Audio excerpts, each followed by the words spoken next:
ચોકડી પાસે હોટલમાં જીએસઆરટીસી ડ્રાઈવરને જમવામાં ગરોળી મળી, હોસ્પિટલમાં ભરતી કરાયા।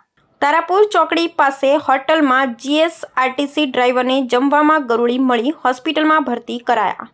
તારાપુર ચોકડી પાસે આવેલી ન્યૂ માયા હોટલમાં જીએસઆરટીસી બસ રોકાઈ હતી, જ્યાં બસના ડ્રાઈવરે જમવાનું લીધું ત્યારે જમવામાંથી અચાનક ગરોળી મળી આવી હતી।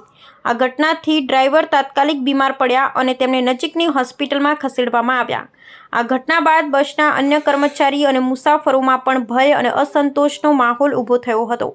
મુસાફરો અને કર્મચારીઓ હોટલ સંચાલક સામે સ્વચ્છતા અને હાઇજીનના અભાવ અંગે આક્ષેપ કર્યા છે। આવા બનાવો સામે આરોગ્ય વિભાગ અને સ્થાનિક તંત્ર દ્વારા તપાસ શરૂ કરવામાં આવે છે। ખોરાકમાં ઝેરી કે અશુદ્ધ વસ્તુ મળી આવે તો હોટલ સામે કાયદેસર કાર્યવાહી થતી હોય છે। મુસાફરો અને કર્મચારીઓએ તંત્રને કડક પગલાં લેવા અને હોટલની તપાસ કરવાની માંગ કરી છે। આ ઘટના પછી જીએસઆરટીસી અને અન્ય આરોગ્ય વિભાગ બસ સ્ટોપ પર આવેલી હોટલમાં સ્વચ્છતા અંગે ચકાસણી વધારવાની શક્યતા છે। મુસાફરો માટે સલામત અને સ્વચ્છ ખોરાક ઉપલબ્ધ રહે એ માટે તંત્રએ વધુ સજાગતા દાખવવી જરૂરી બની છે। પ્રાર્થના સંદેશ ન્યૂઝની તમામ લેટેસ્ટ અપડેટ્સ માટે ચેનલને હમણાં જ લાઇક, શેર અને સબસ્ક્રાઇબ કરો।